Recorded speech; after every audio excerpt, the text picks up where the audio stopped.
একটা বাঁদর মানুষকে শিক্ষা দিয়ে যাচ্ছে যে বিপদে কিভাবে থাকতে হয় একে অপরের পাশে, জাত ধর্ম না দেখে। সেই চাঞ্চল্যকর ভিডিওটা প্রথমে দেখুন।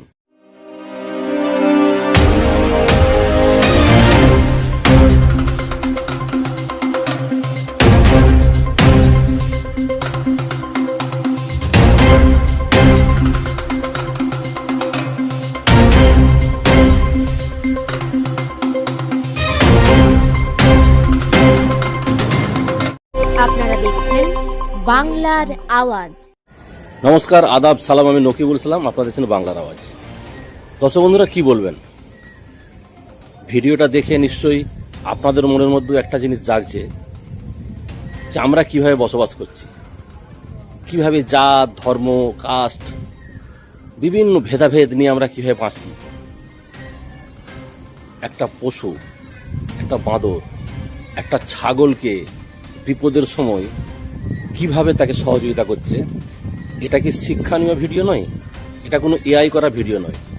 এটা আসামের বন্যা পরিস্থিতির মাঝে একটি দৃশ্য, সকলের মন ছুঁয়ে যাবে।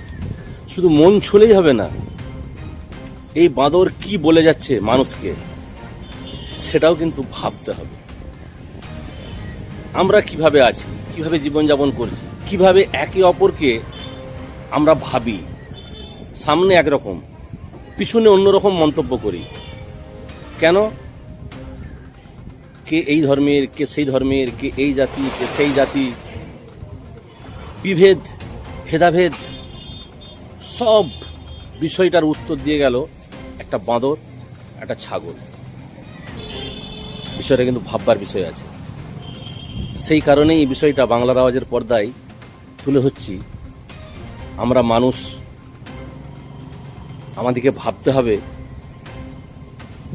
যদি পশু হয়ে তারা এত বড়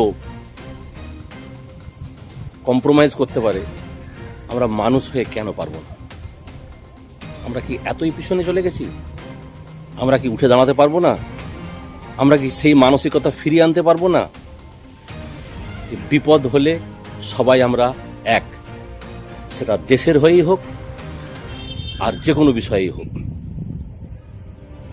ভালো থাকুন, সুস্থ থাকুন, বাংলার আওয়াজ দিয়ে থাকুন। আমি নকিবুল ইসলাম।